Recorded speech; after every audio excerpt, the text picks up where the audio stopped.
Hello, Kalika. How are you? I'm well, Bette. How are you? Oh, fantastic! Absolutely Exciting. fantastic. I'm in Brisbane still. I haven't moved from Brisbane, but Kalika is in Alice Springs, in the centre of Australia, in the very centre. I made the mistake once of suggesting that if we flew into Ayers Rock, Uluru, that somebody might come and pick us up for the conference. Then I realised how far away it was from Alice Springs. But About 5 hours. yes, I know, a beautiful part of the world, absolutely beautiful, and I'm sure people have either been there or they've seen photographs of it. So, Kalika this evening, um, just some background about Kalika. She was born in Sydney, but she now lives in Alice Springs, and her inspiration is the love of the land and making a difference for people. She is a mental health counsellor and has a particular expertise in chronic pain, and she'll talk a little bit about that as well. She's also faculty of the William Glasser Institute, Australia, and yoga plays a big part in her life. And so we're going to explore the links between yoga and the work that she does with the William Glasser Institute and the training and choice series. So Kalika, welcome. Lovely to have you. Thank I, you. I no doubt there are others that may not know the answer to this question as well, but you have as your title there, Swami Kalika Murthy Suri. Can you explain what that is? Okay, so I'm what's called a sannyasin, so in a particular tradition. So that means that I've dedicated my life to a spiritual purpose, not a religious purpose, a spiritual purpose, and to being of service and to my own evolution and that being useful in the world. The word Swami means, in lay terms, it means master of self or someone who knows themselves. And I mean, that's a work in progress, of course. But it also means to be of service, to do that, that if you take sannyasa, Purna sannyasa, or the whole sannyasa as it's called, to be a swami, then you're renouncing, in a sense, for personal gain, even though we're all playing radio station WIME, what's in it for me. My gain is that I evolve and be of use and purpose. But really that's the driving force of life. And so we have a tradition that came through Swami Shivananda, Swami Satyananda, and that was to spread yoga door to door and shore to shore, and to ask the question continually, who am I? And to be of service with our head, our heart, and our hands.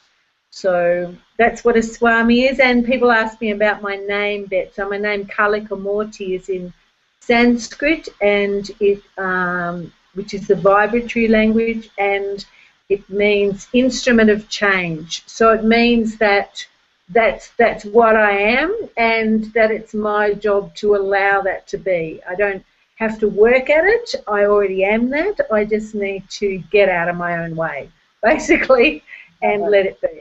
Yeah. Yeah, love it. Excellent. All right. So we're in a summit about mental health and happiness. How would you describe or define mental health and happiness? Um, in many ways, I don't really believe in mental health. I believe in well-being. And mental well-being is one component of well-being. So if we're well, we're well mentally, emotionally, physically, and spiritually. Where it's a whole body-mind complex. So to say about mental health on its own, in many ways I have reservations, because I think that it's used as a knife to separate people. This is well behaviour, this is not well behaviour, this is good behaviour, this is bad behaviour, this is, you know, like this, and pathologizing what is the normality of life. It's normal to be angry, it's normal to have sadness, it's normal to have grief, it's normal to feel murderous at sometimes, whether you act on that is, you know, all these emotions, mental patterns, these are part of being human and evolving. So I think that mental well-being is the capacity to develop a friendship with your mind. And so if I look at my own history as a young woman who at 20 somebody said, you know, go to yoga, I think you'll like that. I was not friends with my mind. I was, you know, the second most anxious person I've ever met in my life, and I've been counselling for 30 years. If I thought I'd said the wrong thing to you, I would worry about it every day for 10 years minimum, really.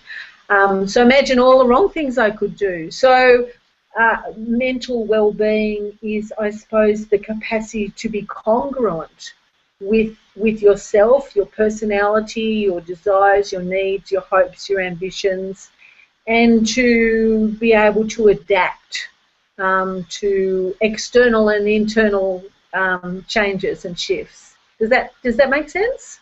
That makes sense. It certainly does. Yes, and if we think about what Gary was saying earlier on, it's that same thing. He's saying exactly the same thing. So that certainly does. That fits. So, what does the science of yoga add to mental health and happiness? Well, the word yoga, Bette, means union. It means to be in union with your body and mind, or your body and breath, or your mind and soul, or whatever. It doesn't necessarily mean to always be peaceful and in harmony and things like that. I can be angry and observing that, therefore be in union. But I wanted to give. I'm just going to read something out from Swami Niranjan, who says that yoga is not only a lifestyle, but also a philosophy of life that gives strength to your mental character, a hope to hold on to, and a motivation to experience something better than you have experienced until now. So it's an experiential science, and it's yoga is about 5,000 years, and a very sophisticated analysis of the way the mind works. And for example, from a yogic perspective, you would, in fact, if you're trying to deal with your mind, you can't use your mind to deal with your mind, because your mind is actually the cause of the problem. You know, most of our problems come from trying to control our thinking, or our subconscious programming, or our, you know, impressions, or our experiences, or our emotions. We're trying to use our mind to fulfill this image of something that isn't really real. It's information put in, or our reaction to. So yoga is very useful to anyone because it's designed to make you better at whatever it is you're doing. You know, if you're in the army and you're a soldier, it will make you a better soldier in the sense that you will have more discrimination, you will have more awareness, you will be more in touch with your own behaviour, so less accidents, less indiscriminate killing. And, you know, apart from at the moment, soldiers are more and more becoming peacekeepers. So this is important. I think that so that's one way that, you know, in the big picture, that yoga can be of use. But also it's a whole range of tools and skills. It's and the other thing, particularly for people, is the trauma of being unwell is just as difficult as the unwellness itself, whether that's mentally, emotionally. No, I'm not even going there, do we make it happen or not make it, but the trauma, the experience of it. And yoga is very good because it's about releasing those, what we call in Sanskrit, samskaras. So it's about releasing those impressions, allowing them to dissipate and actually leave the body. So, you know, over a period of time, that organised behaviour that we talk about in choice theory, the belief is that all the organised behaviour stays. And with yoga we know that, well, you can actually get it out of your cells altogether. So for people who are really struggling to have things that they can do with their breath and their body, and they don't have to analyse, they don't have to even therapise, pathologise, they don't have to do any of that. They can do the yoga and the yoga will do the job. So I think that it has a lot to offer. Right. Okay. So the next question that we were going to look at was the biggest personal obstacles to happiness. What's your view on that? Personal obstacles to happiness. I'll just get my notes on this. Happiness is a discipline, and happiness is a practice, because it's an internal experience. We get to choose whether we are happy with something or not. So it's the question about, I've just lost the question. Can you ask the question for me? Or what are the biggest personal obstacles to happiness? So I think that one of the obstacles to happiness comes from what we call the vrittis, all the different aspects of the mind, and there's the fantasy mind, in a sense, that has an idea of the way things should be and makes things up. And then there's the worrying mind that goes, what if, what if, what if, what if, what if, what if? And there's the mind that, or the part of the mind that believes untruths. For example, you're asking me questions in a way to make me feel uncomfortable. That would be an untruth. A truth would be, we're working collaboratively together. We have a different perception of it, but, you know, do you understand what I'm saying? So I think that the not knowing your mind is, and your own personality and your own atma, your own really self, is a blockage to happiness, because then you try and fit into your perception of how you should be, or your perception of how you perceive other people think you should be. So these are all the Maya, these are all illusion, they're all artificial, and they get in the way of happiness, because we're not content with what we have. I mean, we're designed to evolve. We're always, you know, in choice theory and reality therapy, we talk about quality seeks improvement, and of course it does. We're designed to evolve. However, if we choose to focus on the future or the past, we're going to miss out on the present. You know, there's that little magnet that says it's called the present because it's a present.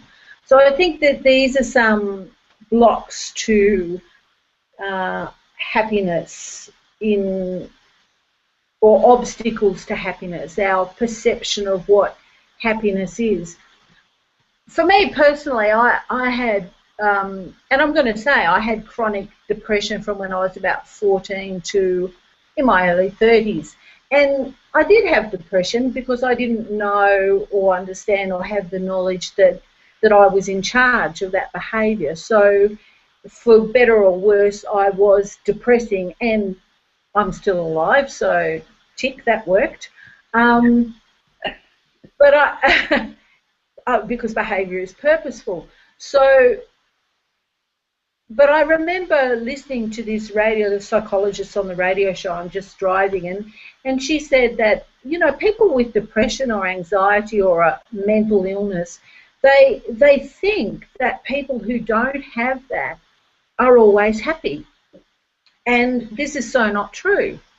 I mean, I could be unhappy 50 times a day on a bad day. You know, I could go up and down and up and down and up and down. But you know, then there's another aspect that you learn from yoga is the capacity to just be the observer of that. So I think the other thing, another obstacle to happiness is that we believe we are our experience, or we are our thoughts, or, you know, we are the negative facets of our personality. We are the guilt, we are the anger. And these are experiences, these are emotions and thoughts and perceptions, but they're not the definer of who we are. And certainly for most of us, I mean, you know, at the time when I thought I was, you know, the biggest failure on earth, I'm sure if I'd met you back then, you wouldn't have seen any of that. That wouldn't have been your perception of me. That was my perception of me, and that led to a great deal of unhappiness. Yes. Yeah. Not being congruent with yourself leads to unhappiness. I think, you know, that external control, the 3 reasons for misery, when you're trying to do something to please somebody else, when you're trying to do it to somebody's trying to make you do it, or you're trying to make yourself do something you don't want to do. What else? I'm just going to have a little look down. And not wanting to do the work. You know, not wanting to take 100% responsibility all the time, really. That leads to unhappiness. Yes, yeah, definitely. So tell us about your work as it relates to mental well-being, mental health and happiness. How does that relate? I've been a counsellor in private practice for about 30 years. I didn't actually grow up necessarily wanting to be a counsellor. I didn't think about it. I had a degree in social work, but I didn't really want to be a social worker. I just wanted to do a degree where there weren't exams, to be honest. But when I was in my 20s, I was in a major car accident, and so badly damaged my arm and my back and things, and I was told at about the age of 20, I think 23 or 24, it's a long time ago now, that I would never walk properly again and I would never work again. And that's a bit red rag to the bull for me. So I decided, well, if they couldn't fix me, I had to fix me. So, but nobody wanted to employ somebody who was so injured, and eventually I went back to work and then got RSI because I had a damaged right arm, so I got RSI on all the other side. So I couldn't really work like that. So I decided to go into private practice, and that's how I started. And I started heal thyself. So you know, I couldn't really use my arms. I couldn't. If I picked up a cup, it was, you know, sort of like this.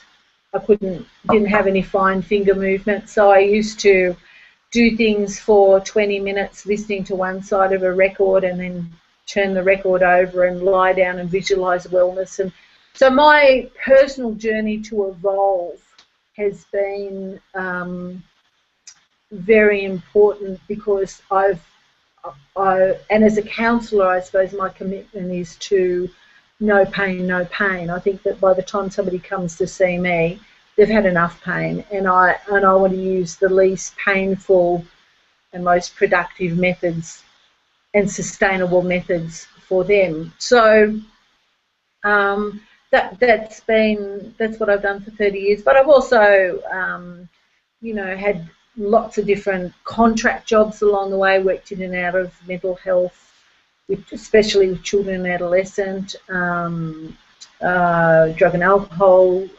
rehabilitation. I work as the outreach counsellor for the Department of Veteran Affairs, and I run workshops and training. I used to do a travelling women's health show.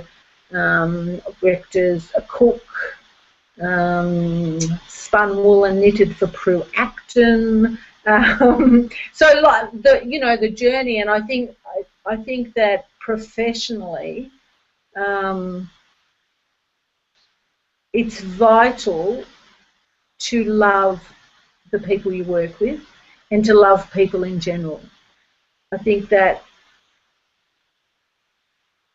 it's an energy. Love is the most protective energy in the world, and it doesn't mean I'm going to race them off or things like that. It just means that I care genuinely for their well-being.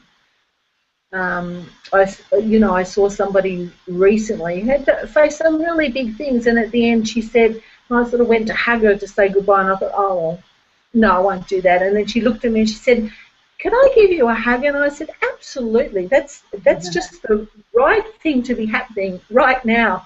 And I'm not, all that. I mean, I am huggy, but I'm not huggy in that sense. And so I think really genuinely caring about people and accepting that they're doing their best, and that their behaviour is purposeful and meaningful and logical from the inside out. And it's my job to assist them to be better at their own being in that sense. But I suppose from the yoga perspective as well, it's that mind-body complex, understanding that you need to assist people to light their own candle, and then know how to look after their own candle, and then they've got to go off in the world and do that job.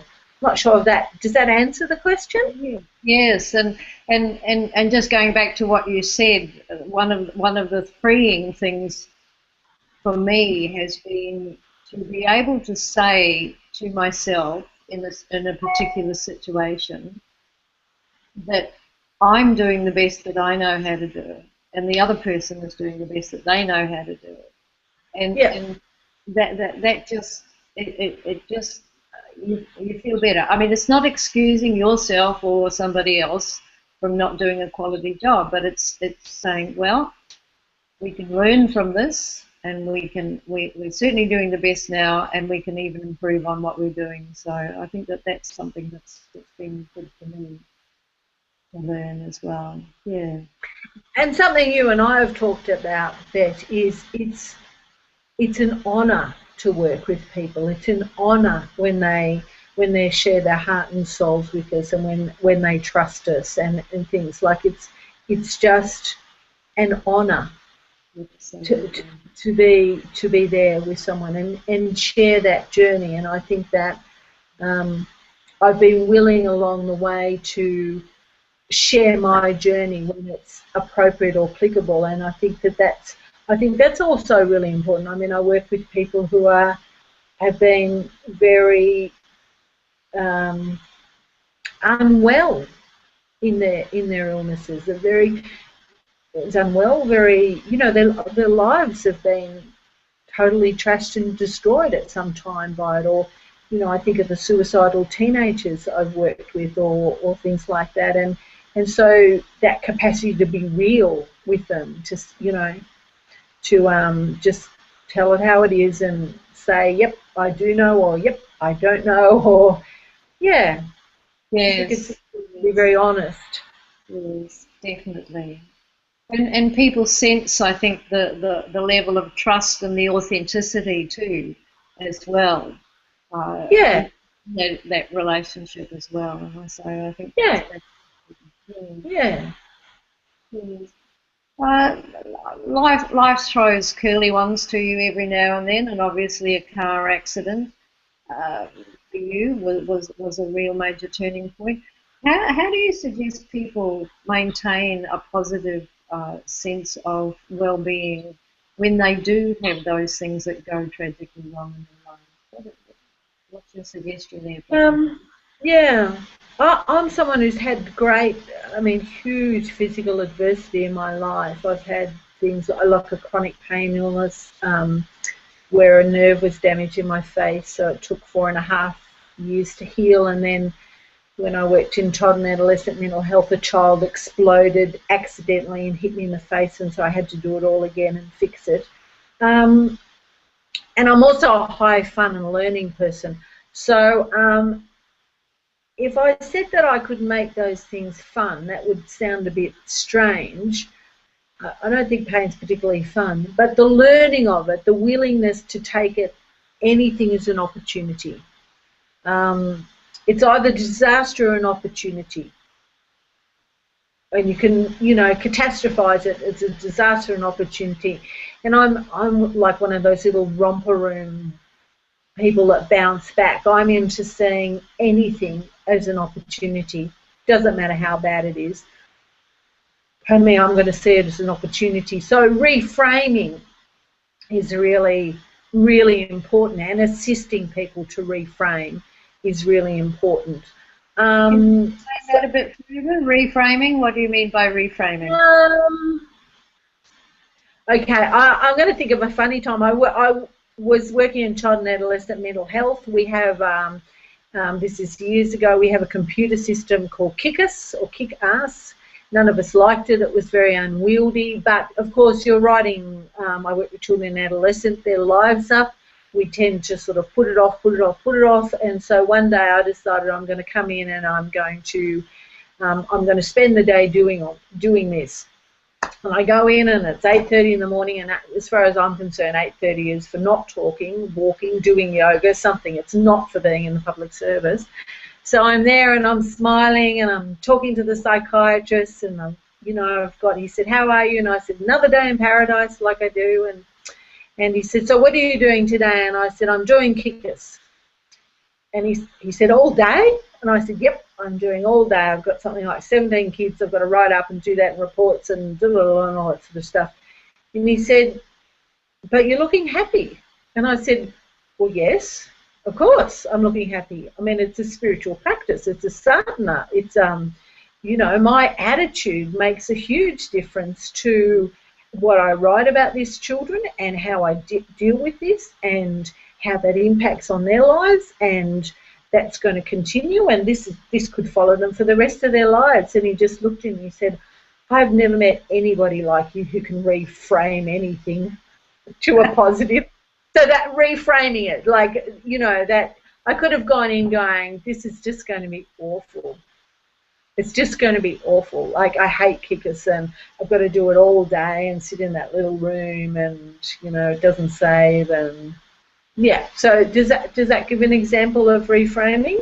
That's it. It's a choice. It's a choice. It's a choice. It's always a choice, isn't it? Yeah. What number question are we? I've just got a couple of. Number 8 is what led you to thinking this way? Because this is sort of, it's different thinking. I think probably sheer bloody mindedness would help, sheer determination, and an unwillingness to comply with being labelled, or an unwillingness to, I think if I'd entered the mental health system, I would be, I wouldn't have come out alive, really. I wouldn't, or highly drugged or medicated or something. I think that, those things, a willingness to pursue an inner truth, and congruence, and an absolute unwillingness to give up that pursuit at all. I've had incredibly good teachers and mentors who've had such faith in me, and who've I remember Swami Muktibodhanand, who spoke at the conference. It was one of the keynotes at the conference in Alice Springs when we had the Australian conference here 4 years ago. And she was one of my original yoga teachers 31 years ago, of Satchinanda, and I look back and I see all the little things that she did to ensure that I could continue to participate in yoga without me knowing it, so that, because she knew what I didn't know then. If you do the yoga long enough, the yoga will do the job. Basically, you've got to do it long enough and it will do the job. So there's this part in the beginning where you've got to be really disciplined and stick to it, but then after that time, the habit is so habit-forming and the payoffs are so good that when you don't do yoga, your body and mind go, just do it, just do it, just get on and do it. So what else? I think that going back to that, that what keeps me going is I look at things like the Dalai Lama talks about consider the uses of adversity. So I look for big role models. You know, I think if the Dalai Lama can do it, I can do it. Or if Swami Naranjan can do it, I can do it. Or if, you know, can do it, I can do it. Because at the end of the day, they're human beings. And really all the great major teachers have gone through great darkness to reach the light. Nobody gets to the light without darkness. I mean, Gary said that when you were interviewing, you can't know happiness unless you've known sadness. And sometimes we only know our quality world's not our experience at the moment because we're on red. If everything's gold, there's no motivation to do anything. We just keep going along. Yeah, so, you know, and a willingness to share those skills, the desire to share those skills. That's, you know, I don't want to just keep them to myself. It's for sharing. Yeah. Did you know that we had sent an invitation to the Dalai Lama to be part of the summit? But was he busy? He's busy. So he was busy? Oh, next time we do it, we'll send one to Swami Naranjan. Yeah. I was telling you before we started that last year I went to a conference, a yoga convention with 20,000 people in attendance, and then about another 15 to 18,000 people online. And, you know, he sat up and presided over that. He loves things like that, technology. He took great delight in telling us it was online, and because we're in the ashram, we couldn't use those facilities. But,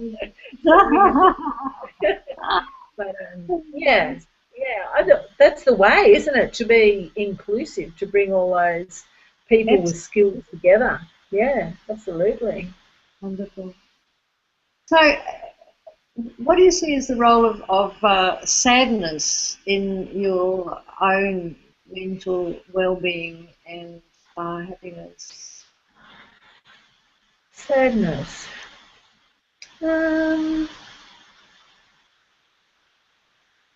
Well, I don't think there's any right or wrong in emotion, really. I mean, your sadness is just one of a range of emotions, isn't it? It's a human emotion. It's a real emotion. It's an expression. It means there's a gap between what we want and what we're getting. I think that the important thing of sadness is that it's real. It's a real emotion. What's something like, for example, guilt is described as an emotion. Guilt's not an emotion; it's a mental pattern because there's no payoff. Sadness gives space. If you're sad, you take space. The 4.5 years first time that I had a chronic pain illness and I couldn't go out of the house and I couldn't drive and I couldn't work, and all I did was watch happy movies. I'd never watched movies before or TV in a great way, and so I got Foxtel or whatever it was, and I watched at least 5 movies at the same time, and every time a movie came on that was sad, it gave me information, because sadness led to pain quickly, because there's a whole lot of mental patterns that go with sadness. So it's information.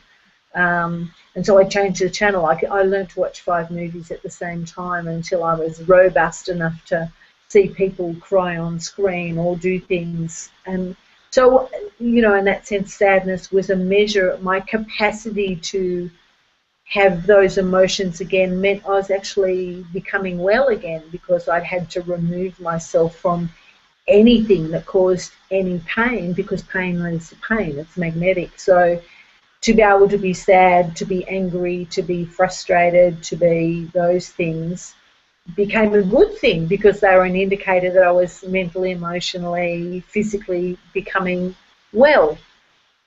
Does that make sense? But I think that ultimately, if we think we are that emotional, we are that mental pattern, then we're in trouble, because they are simply an experience. and they're just one of a range of experiences that's human.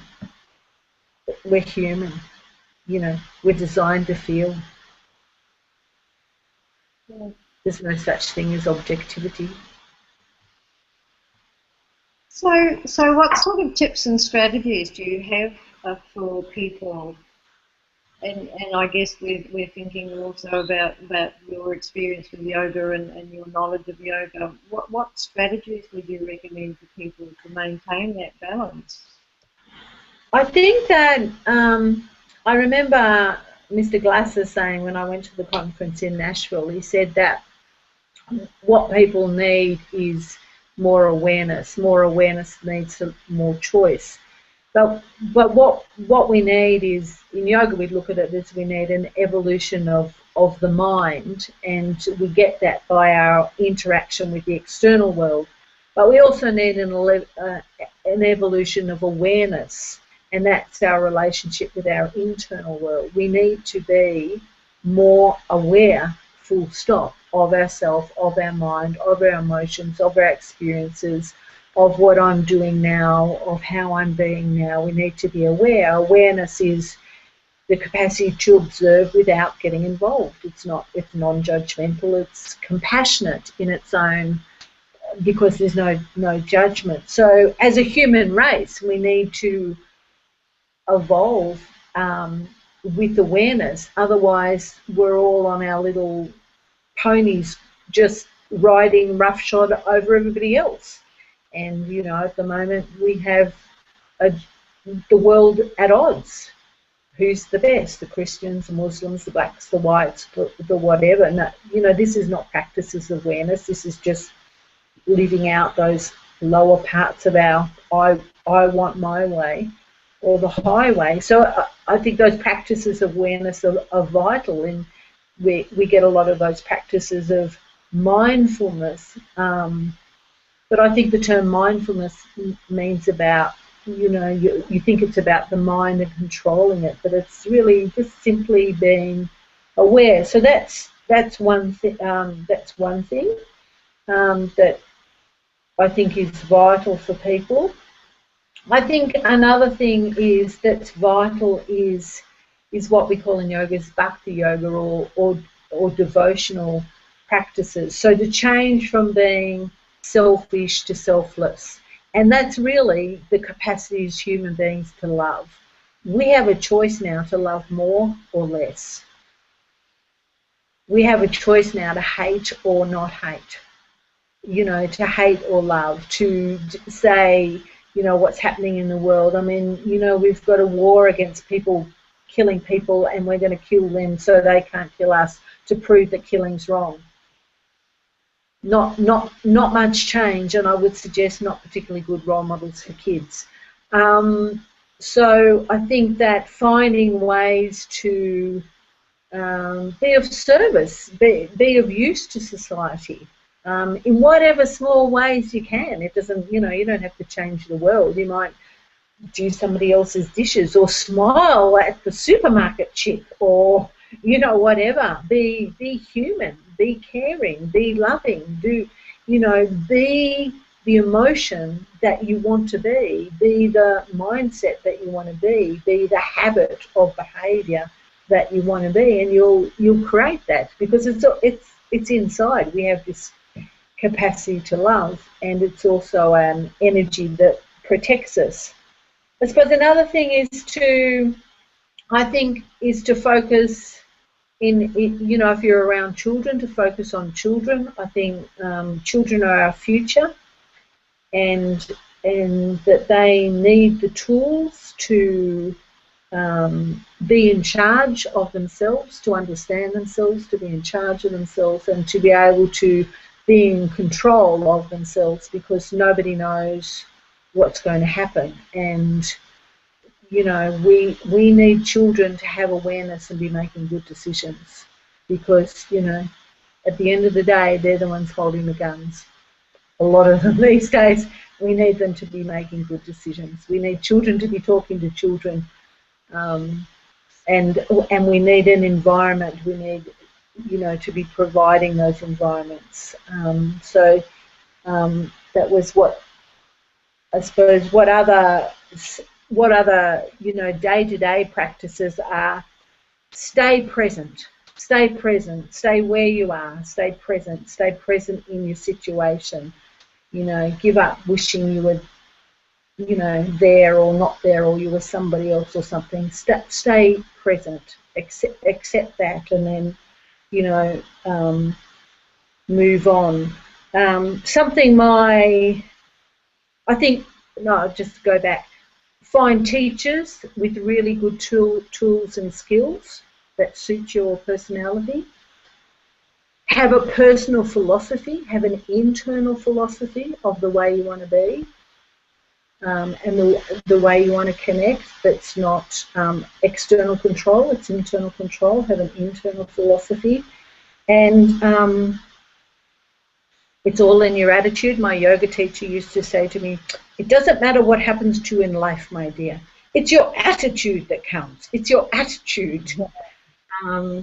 And my 6th grade teacher called us all together one day, and she said, I'm going to tell you this. I know you're going to think I'm strange and I'm old and I'm weird, but you're not going to believe how many hard things are going to happen in your life, or how challenging life will be.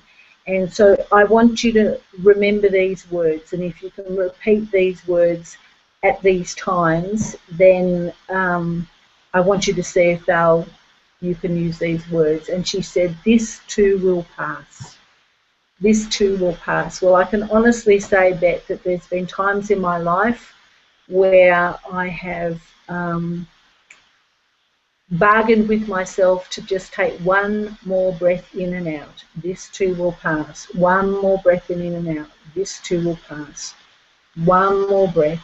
This too will pass. And just one breath at a time. So I think those, you know, little mantras like that. Yoga's got fantastic tools for, you know, for mental well-being, all sorts of pranayama, it's called, breathing practices, asanas, physical practices, meditations, yoga nidra, relaxations, all those sort of stuff. So there's a huge toolkit that's 5,000 years old of very well researched skills and expertise. So go looking for that. Yes, yes, I agree. Yeah, lovely. So, what would you like the audience to take away with you from this interview? What would you like them to? What's the essence of it for you? I think it comes down probably to about 3 things. Is find a way to be friends with your mind. Find a way to be friends. To be friends with your mind. Okay. To be a friend, to be friendly with, have a friendship with your mind, because your mind is much stronger than you are. It's full of stuff that was put in long before you knew. And we come with things, you know, we're in a womb, we're hearing things. We come with a DNA structure. You know, the mind, they can say that, you know, the yogis say that the mind, you could clear it of all the impressions in this life, and you can clear it of all the impressions in all your other lives if you believe in reincarnation. And then you could go to sleep, and the mind is quite capable of getting up in the morning and giving you something to worry about, because it's designed to evolve. It's, you know, we're evolving, and, you know, it's a tricky thing. So reining it in doesn't really help. So find a way to be friends with your mind. Well-being is about being friends with your mind. I think it's also about accepting that ultimate freedom, happiness, internal power, and self-mastery, fun and learning, and even survival comes from taking 100% responsibility. It's, you know, it's my stuff. It doesn't mean that we don't do it together. It doesn't mean that we're not connected. No man is an island. But at the end of the day, if you can 100% accept that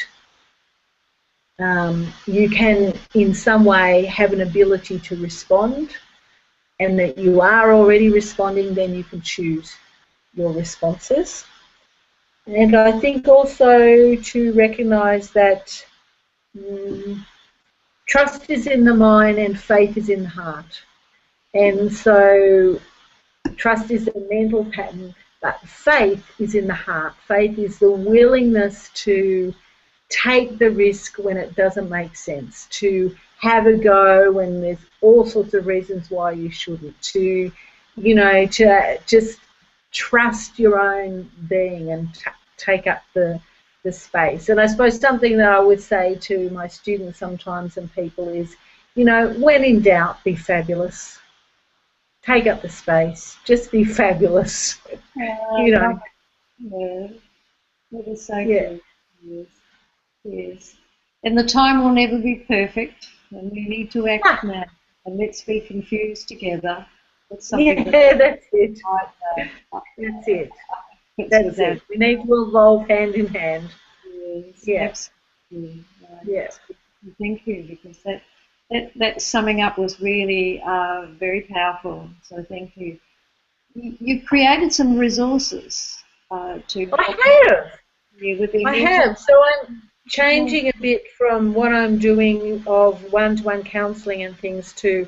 So there's a group of us who, the Centred in Choice, that is what we called the conference 4 years ago, was a name I came up with that at the end of the conference I thought that's what it's about. It's about the Centred in Choice. I live in the centre, well, 22 kilometres about south of the centre. It's about from the inside out. So now we're focusing on making resources. So if I show you, I don't know if you can see the artwork there. So these are cards called Moments of Choice. And there are about 52 different cards. So this one card says, sometimes I will make a mistake of a situation. This is an opportunity to learn. To shortcut my negative reaction, I ask myself, what could I have done worse? Not sure if that's correct grammar. Anyway, so these are, so we're creating all these resources. These have an Indigenous artist called Bibi who's done the artwork for them. She lives on the East Coast, and these are the combination of choice theory and yoga and positive psychology, and they're just, you know, you dip your hand in and you choose them. And then there's another set called Moments of Awareness, which are more yoga philosophy, and she's got the image of a, I don't know if you can see that. You see that? Probably there. Beautiful. Got to go up or down. That's called an Om, and an Om is the vibration of all that is in harmony. And Bibi's done that as the sound of the didgeridoo.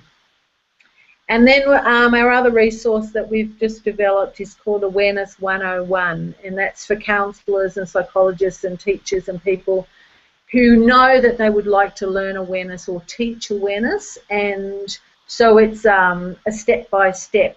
It's got all the how to do that, how to work with people. It's got the script, it's got downloads, it's got experiential moments. And then there's a whole other sort of sets of resources, downloads, so it's different relaxations, one specifically for people with chronic pain, because chronic pain is a very hard to fix and very destructive, and my concern for people with chronic pain is that often they've been asked to downgrade their quality world picture to be well, and I believe that just sets up an internal conflict. So it's not going to work. You're just choosing one pain for the other. So, and sometimes that is the choice, but in terms of a wellness program, if you are choosing pain to get rid of pain, all you have is more pain. So, so there's downloads there's yoga for pregnancy. So how can people get hold of these resources, Kalika? They can go to, we've got two websites. So one is www.beyondbreathingspace.com, And the other one, the new one, is called www.centeredinchoice.com, and it's CENTRED, centeredinchoice.com.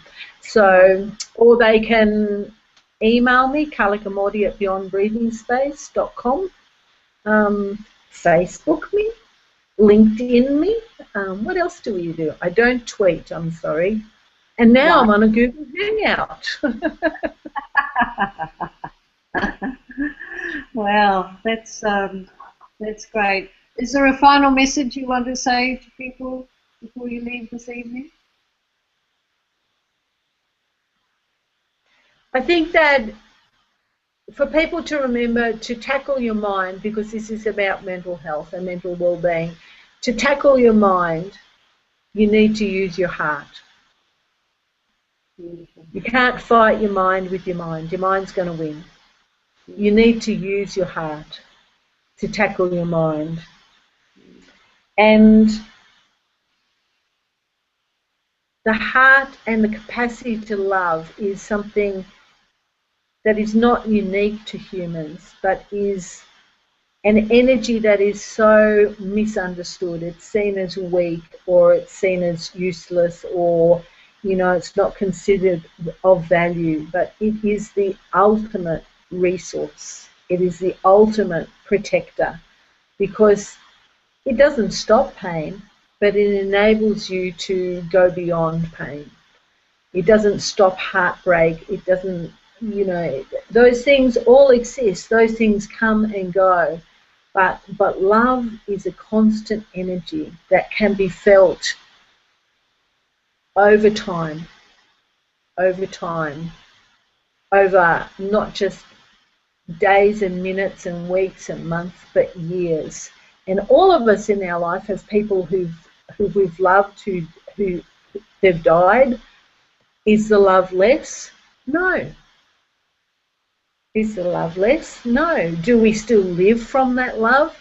Sometimes even more so. So I think that if you're going to tackle your mind and you want to be well, love more, not less. Love yourself more, love other people more, love the world more. When in doubt, be fabulous.